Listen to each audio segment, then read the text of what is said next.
Hi, oh my lovely beauties. I still have a little bit of a summer cold and I'm kind of losing my voice today, but I wanted to come on and um, I've, the last week and a half has been a little difficult, challenging emotionally. Just some things that have been going on. I've been really trying to meditate and just really find that center and stay positive. But it's hard sometimes living in the world we're living in, particularly right now. But also when there are things in your personal life that you need to let go, but it's not quite the right timing when there are extenuating circumstances. Anyhow, I did some journal. Well, actually, first I drew a card today, and we'll get to that in a few minutes. But the card, I just like to draw a daily card, tarot card or oracle card, just to sort of see if it gives me any insight, perspective for the day. I don't often ask a question when I'm just drawing a card.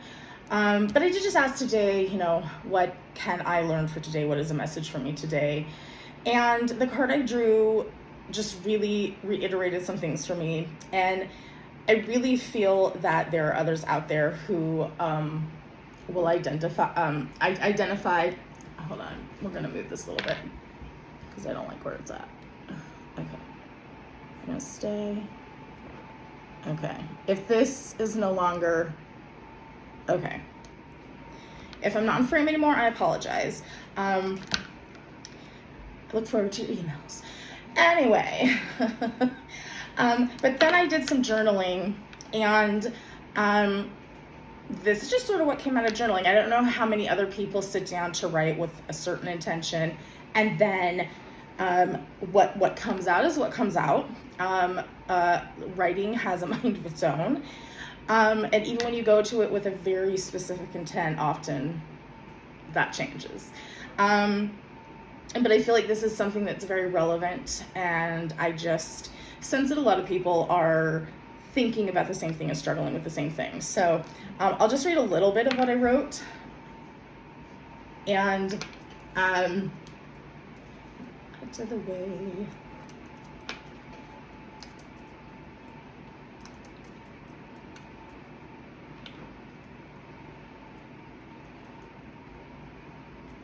Okay, abundance is preached in the pulpit. Let me start over. Can't even read my own writing. Abundance is preached by the politician. Abundance is preached in the pulpit of the politician and the stage of the pastor. America is the land of honey and milk, where equal opportunity overfills cups. We are told that if we work hard, we can live in abundance. We are told that if we just pull ourselves up by the bootstraps, we will flow with abundance. We are told that if we contribute to the system, abundance will knock on our door. Since its inception, built upon stolen land, America has weaved, sorry, I sometimes edit as I'm saying out loud. America has weaved a beautiful promise. One by one, we climb the swirling stairs to prick our finger on the finely sharpened spindle and dwindled into a deep sleep. Again, why fairy tales come up, I don't know. The matrix with its fake stakes and glorious color programmed into our DNA. And we felt content. What abundance do you have? Where have you experienced abundance? What even does abundance mean to you? Were not we told that abundance meant fancy vacays on a beach at a sumptuous resort, corpulent bank accounts, bursting with money, Barbie dream homes filled with designer labels. Abundance is always connected to material possessions. And we are bombarded with these images, thinking if we just wish hard enough on the right star, we will also enter this promised land. What if the message of abundance were a lie, a dreamy fairy tale to lull us into compliance? How many of us were told that if we worked for a degree, the perfect job would remove us from poverty? How many of us struggle, but insist on sharing these degrees as though paper contains our identity? How many of us sit in pews, hearing how God wants to bless us, providing us with everything, while simultaneously criticizing us for our human desires? How many of us now live in a constant tornado, believing we are less than, not worthy, selfish for wanting what we want? What if the system told us this story of abundance to keep us from abundance, believing it just around the corner? So we continue to chase the carrot. We've been served empty silver dishes and licked at each one regardless, hoping for crumbs. But crumbs are all they ever is all they ever intended on giving us.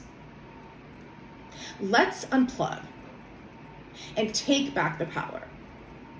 Let's bulldoze the systems that trickle out assistance, but chastise us for daring to want more.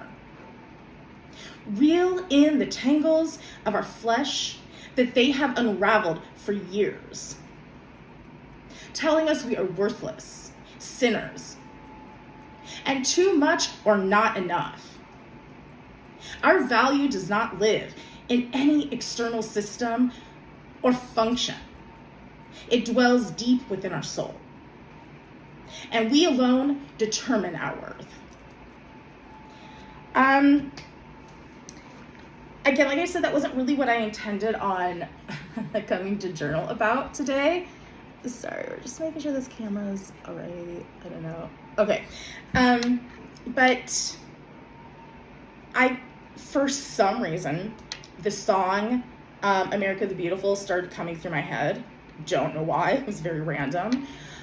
But I just really started thinking of the lyrics of it and what do those lyrics mean, and why do we still buy into these ideas? And this isn't just about the idea of America being this, land of the riches and prosperity and everybody can have this American dream. It's bigger than that, but it certainly is about that as well. But, we base so much of our lives on thinking that it is the external things that bring us happiness. And we talk about finding joy and peace within ourselves and contentment and joy even through difficult times. But do we really sit and do the work and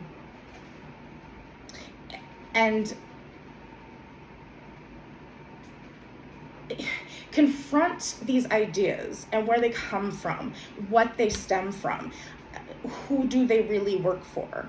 I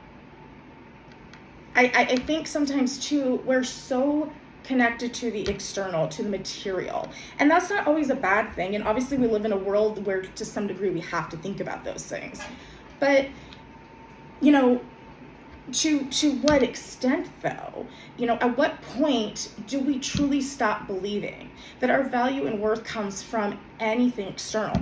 Whether we're talking about our physical body, how much money we make, accomplishments we've made within the external. I mean, I have this on my desk. Where'd it go? I have this plaque. I don't even know why. It is when I graduated from my MFA, my Master's of Fine Arts. We were all given these. And sorry, blind and low V's, I kind of forgot what it looks like. So just goes to show you how much worth it is. But I have this on my desk because I don't know why. It's so important to me for people to know that I have a master's. And I don't know why. I really don't know why that is. I will say that in the disability community, I think a lot of us who do go after higher education, it's very important to us because we are often looked at as being incapable, and regardless of what our disability is, not capable of intellectual things. That there's no way that we could be erudite. See, look, I'm pulling out my big fancy words. But we want to walk into a room and we want all the titles connected to our name because it makes us feel strong, powerful. It makes us feel credible. And unfortunately, in this 3D reality, it does. But at the end of the day, this does nothing. This knowing that I have a master's says nothing about who I am. And people can say, oh, well, it showed that you worked hard. But lots of people work hard. And again, I mean, you can be an awful, horrible person who works hard, right? I don't want to go too far political, but, there are people in, particularly right now, the American government, who are working very hard to remove people's rights, to vilify certain groups of people, but they're working hard, So what does that say? That doesn't give us value. It doesn't give us worth. People could say, you expanded your mind. That's great. But again, to what extent? What really did getting my master's do to expand me? Now, I have a master's in writing. And, as this whole YouTube thing is how the power of writing can be a cathartic experience and can help us really learn who we are and what we believe and why we believe it. But having said that, that is work that in terms of the spiritual aspect of it, that I've had to do on my own, and I've had to explore and figure out what I do believe and what makes sense to me. And writing certainly helped that. But did I need to get a master's degree to do that? No. And by the way, sorry, shout out to the UNO MFA. I'm nothing against you. I love you all. I'm not saying you should not do these things. But when we think about what makes us who we are, I don't know that we say, oh, your heart, your soul. But what do we mean by that? Because we're still connecting our worth to these external things. Sorry, I have so many things coming in my head all at once.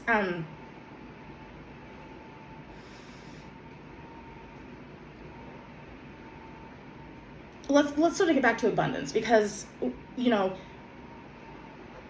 whether you were raised in a mainstream religion or not, if you are from this country, and likely most other places in the world, you do have this abundance deficit mindset, meaning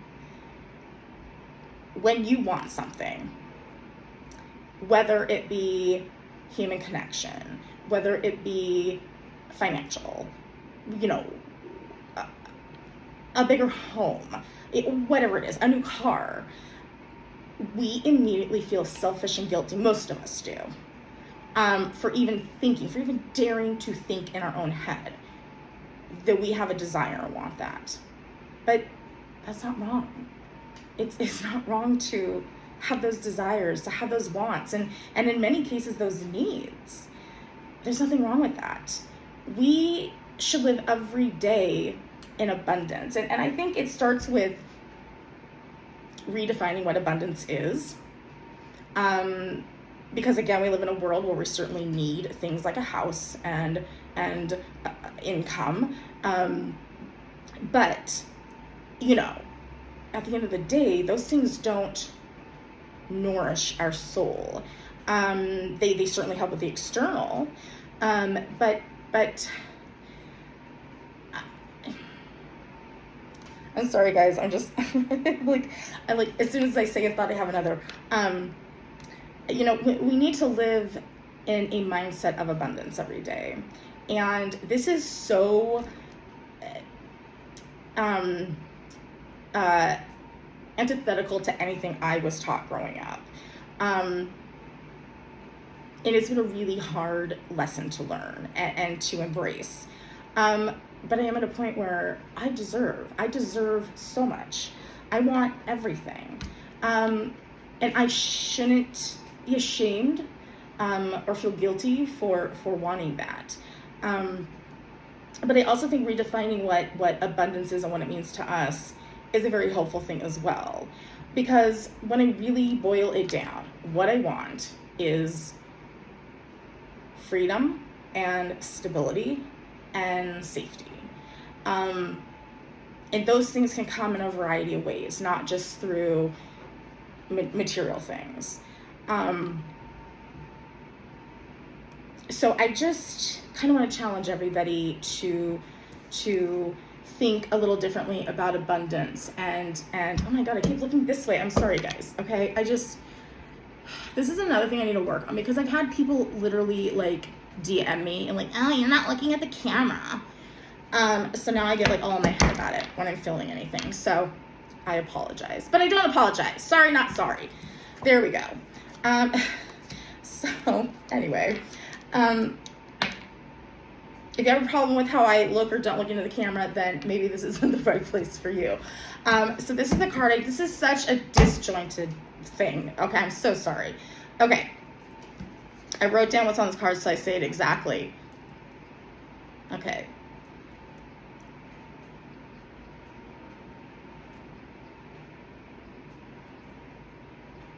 Okay, anyway. Okay, so this is a card. I hope you can see it. I'll post it as well. It has a woman in a bathtub.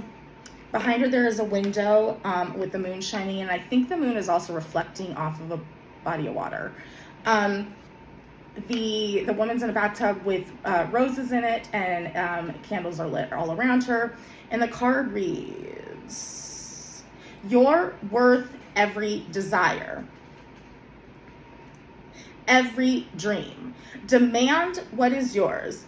Demand what you need."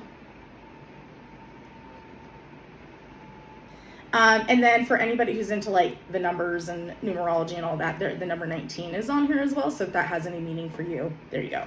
I drew that card today. Especially yesterday, I had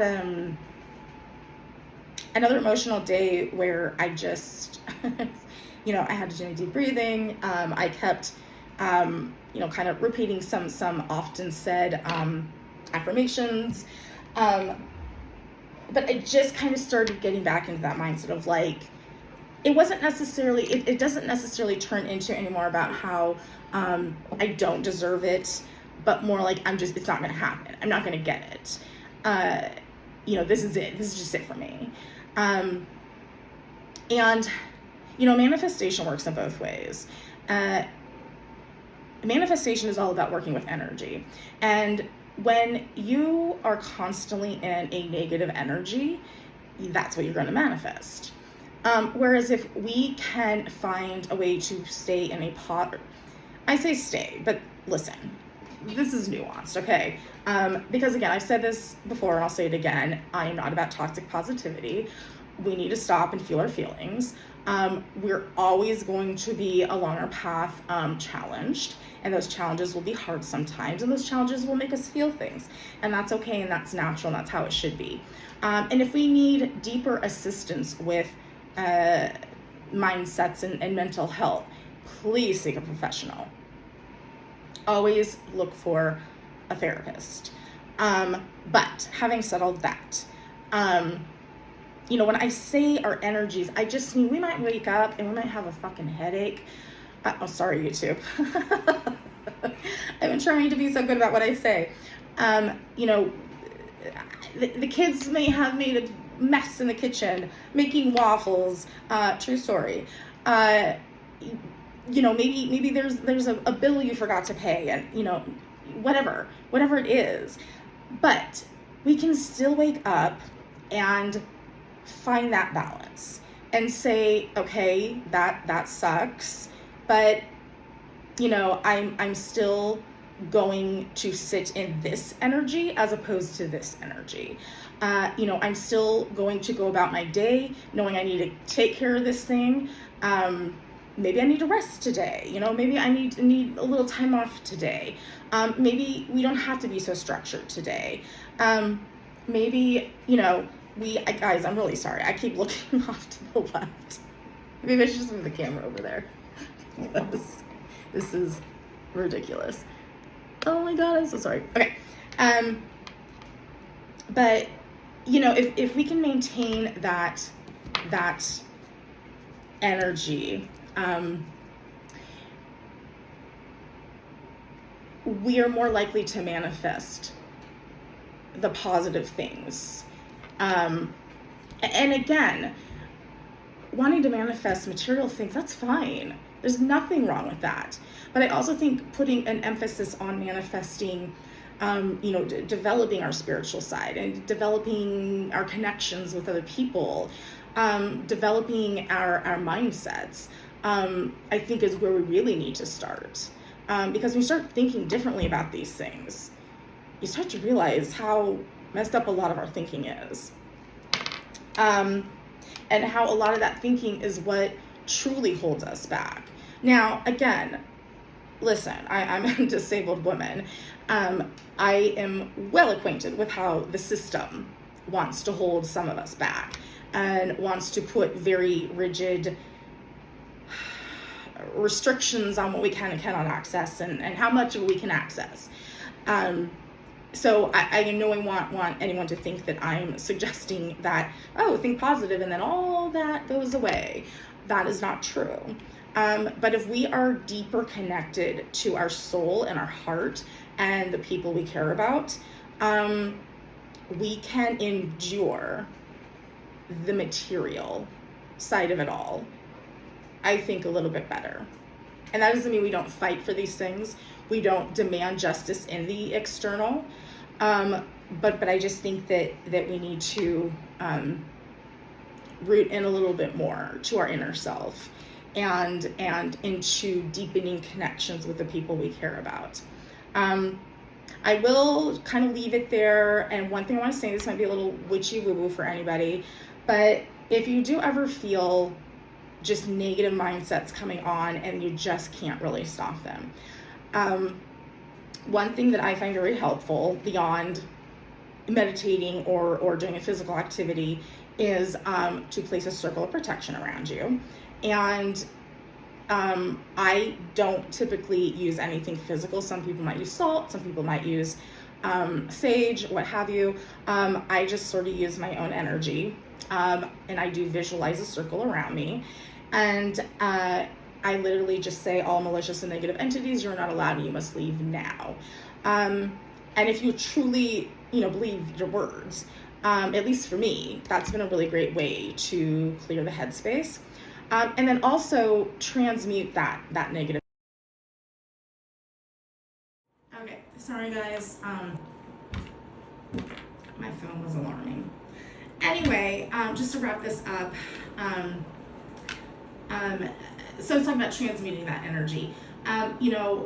Taking a walk out in nature, physical activity, whatever was within the means of your body, but also creating something. You know, if you're an artsy person, do something like that. You know, writing, just sit and journal, write.